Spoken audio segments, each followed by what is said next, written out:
नमस्कार, मैं हूं आपके साथ ज्योतिका। आइए रुक करते हैं फटाफट खबरों की ओर।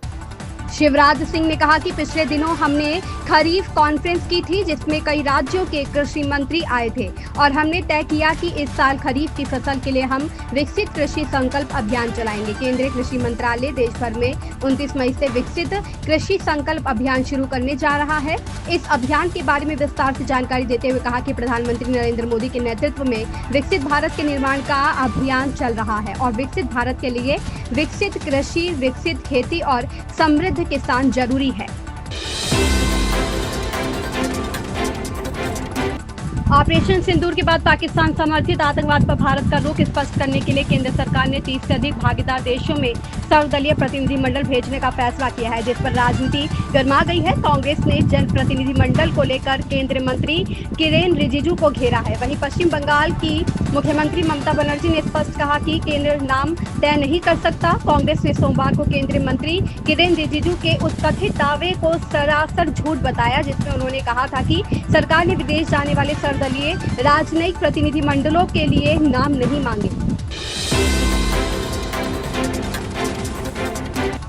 केंद्रीय कृषि मंत्री शिवराज सिंह चौहान ने कहा 2023 से 24 में कुल खाद्यान्न उत्पादन लगभग 1557.6 लाख टन था। मुझे आपको ये बताते हुए खुशी हो रही है कि 2024 से 25 में यह 1663.91 लाख टन हो गया है। 2023 से 24 में रबी का उत्पादन 1600.6 लाख टन था, अब यह 1645.27 लाख टन हो गया है। 2023-24 में टोटल जो फूड ग्रेन का उत्पादन था खरीफ में था 1557.68 लाख टन, 1557.68 लाख टन। और मुझे बताते हुए प्रसन्नता है 24-25 में वो हो गया 1663.91 लाख टन, 1663.91 टन।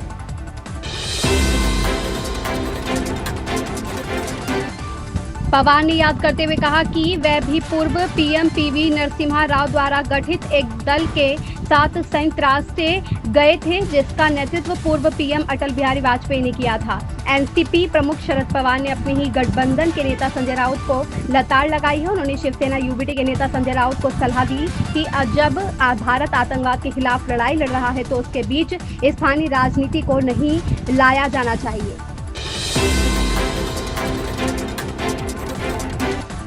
भारत के think tank centre for joint warfare studies से जुड़े एक व्यक्ति ने बताया कि चीन की सैटेलाइट मदद से पाकिस्तान को अपना एयर डिफेंस सिस्टम और रडार फिर से व्यवस्थित करने में मदद मिली। साथ ही चीन ने पाकिस्तान को एयर डिफेंस सिस्टम भी दिया था। भारत पाकिस्तान के बीच हुए संघर्ष में चीन ने खुलकर पाकिस्तान का समर्थन किया था, लेकिन अब खुलासा हुआ है कि चीन ने पाकिस्तान को कूटनीति ही नहीं बल्कि सैन्य समर्थन भी दिया था और चीन ने पाकिस्तान सेना को सैटेलाइट सपोर्ट भी दिया था।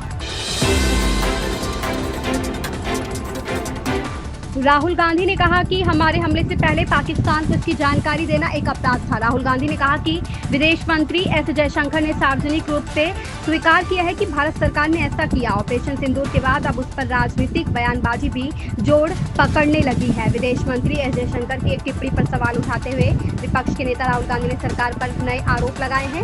राहुल गांधी ने कहा है कि हमारे हमले से पहले पाकिस्तान को इसकी जानकारी देना एक अपराध था। राहुल गांधी ने कहा कि विदेश मंत्री एस जयशंकर ने सार्वजनिक रूप से स्वीकार किया है कि भारत सरकार ने ऐसा किया। राहुल ने सवाल किया है कि ऐसा करने के लिए किसने अधिकृत किया।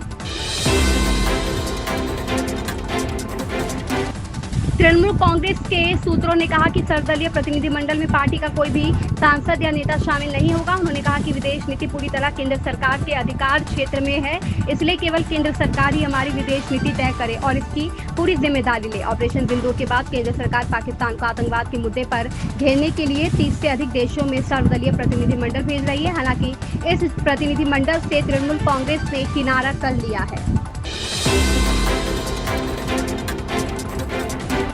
असम के मुख्यमंत्री हिमंत बिस्वा शर्मा का दावा है कि कांग्रेस सांसद गौरव गोगोई ISI के नियंत्रण पर पाकिस्तान गए थे। शर्मा का कहना है कि यदि उनके दावे झूठ निकलते हैं तो वह इस्तीफा दे देंगे। वहीं कांग्रेस सांसद गोगोई ने सीएम शर्मा के सभी दावों को खारिज किया है। उनका कहना है कि मुख्यमंत्री के आरोप एक बकवास के अलावा कुछ भी नहीं है। असम के मुख्यमंत्री हिमंत बिस्वा शर्मा ने रविवार को एक बार फिर कांग्रेस सांसद गौरव गोगोई के पाकिस्तान से संबंध होने की अपनी बात दोहराई।